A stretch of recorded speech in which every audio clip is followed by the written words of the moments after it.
Hello guys, അപ്പോൾ ഇന്ന് നമ്മളൊരു വിരുന്നിന് പോകാനുള്ള തയ്യാറെടുപ്പിലേക്കാണ്. വിരുന്ന് വേറൊരിടത്തുമല്ല, എൻ്റെ കസിൻ ചേച്ചിയുടെ വീട്ടിൽ തന്നെയാണ്. ഞങ്ങൾ ഇരട്ട കുട്ടികളെ പോലെ ഊരിയപ്പെട്ട ഡ്രസ്സ് ഇട്ടിട്ട് പോകാൻ തീരുമാനിച്ചിരിക്കുന്നത്. അപ്പോൾ നമ്മൾ പോയിട്ട് വരാം. രാത്രി നമ്മൾ വീട്ടിനോട് തേറ്റാക്ക് ബൈ ബൈ ഒക്കെ പറഞ്ഞിട്ട് അങ്ങോട്ടേക്ക് പോയിക്കൊണ്ടിരിക്കുകയാണ് ഗൈസ്. അങ്ങനെ നമ്മൾ പോയിട്ട് അവസാനം നമ്മുടെ ലൊക്കേഷനിലെത്തിക്കഴിഞ്ഞു. ലൊക്കേഷനല്ല, വരുന്നുള്ള വീട്ടിലേക്ക്. അത് ഈ പോകുന്നതാണ് നമ്മുടെ ഈ വീട്ടിലെ മൂത്ത തലവി എന്ന് പറയുന്ന കുട്ടി. ഇവളുടെ പേരാണ് മീനു. ഇതാണ് അവിടുത്തെ രണ്ടാമത്തെ പൊടി. അതിൻ്റെ പേര് നമ്മൾ നിക്കു എന്നാണ് വിളിക്കുന്നത്. ഈ കാണുന്ന ട്രോഫി കംപ്ലീറ്റ് എന്താ ഈ മാഡം വാങ്ങി കൂട്ടിയതാണ് ഫസ്റ്റ് പ്രൈസിനൊക്കെ. ഫസ്റ്റ് പ്രൈസ് വിട്ട് നമ്മൾ വേറൊരു പരിപാടിയില്ല. അതാണ് അവളുടെ പോളിസി. ഇതാണ് നിക്കു. ഈവൻ കുറച്ച് കുസൃതിയും കാര്യങ്ങളൊക്കെയാണ്. അപ്പോൾ അവൻ്റെ ടോയ്സൊക്കെ എടുത്ത് കുറച്ച് നേരം കളിച്ചു. പിന്നെ അവൻ്റെ പിറകെ കുറച്ച് നേരം നമ്മൾ നടന്നു. ഇതാണ് കസിൻ ചേച്ചി. പിറകെ വരുന്നതാണ് അളിയൻ.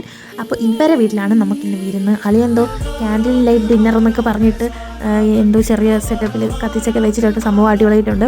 അപ്പോൾ ചേച്ചി നമുക്ക് ഫുഡൊക്കെ നേരത്തെ പ്രിപ്പയർ ചെയ്ത് വെച്ചിട്ടുണ്ട്. ചിക്കൻ കറി ഒഴിച്ചത്, അങ്ങനെ കുറേ ഐറ്റംസ് ഉണ്ടായിരുന്നു. അപ്പോൾ അവിടെ ഫുഡ് പ്രിപ്പയർ ചെയ്തുകൊണ്ടിരിക്കുന്ന സമയത്തിന് നമ്മൾ കുറച്ച് നേരം ഇവരുടെ പിറകെ നടന്നു. അപ്പോൾ ഇവർ രണ്ടുപേരും നൈസായിട്ട് ചേർന്നായിട്ട് സെറ്റായി. അങ്ങനെ കുറച്ച് നേരം ഇവരായിട്ട് കളിച്ചു. അങ്ങനെ ക്യാൻഡിൽ ലൈറ്റ് ഡിന്നറൊക്കെ റെഡിയായി. ഇറങ്ങിയപ്പോഴും വേറൊരു ആശാൻ ഷൂവും ഡ്രസ്സും ഒക്കെ ഇട്ട് ഞങ്ങളുടെ കൂടെ വരാനായിട്ട് റെഡിയായി നിൽപ്പുണ്ടായിരുന്നു. പനി ആയതുകൊണ്ട് തന്നെ അവനെ കൊണ്ടുവരണ്ടെന്ന് വിചാരിച്ചു. കാരണം അവൻ ഇങ്ങ് വന്നു കഴിഞ്ഞാൽ ഉറപ്പായിട്ടും കരയും. അപ്പോൾ പനി വീണ്ടും കൂടും.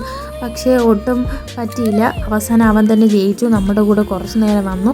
പിന്നെ തന്ത്രപൂർവ്വം എന്തൊക്കെയോ പറഞ്ഞ് പറ്റിച്ച് അടുത്ത് നമ്മൾ നൈസായിട്ട് അവൻ്റെ അച്ഛനിലേക്ക് തന്നെ തിരിച്ചു കൊടുത്തു. അപ്പോൾ അവൻ വിചാരിച്ച് അച്ഛൻ്റെ വണ്ടിയിൽ ഫ്രണ്ടിൽ ഇരുന്നിട്ട് നമ്മൾ പുറകെ വരാമെന്നാണ്. പക്ഷെ ഒന്നും പറ്റിയില്ല. അങ്ങനെ അവനെ തിരിച്ച് അവൻ്റെ വീട്ടിലേക്ക് വിട്ടിട്ട് നമ്മളെ വീട്ടിലേക്ക് പോവുകയാണ്. അപ്പോൾ വീട്ടിലെത്തിയപ്പം 11 മണിയായി. അപ്പോൾ അടുത്ത വീഡിയോയിൽ കാണാം. ബൈ.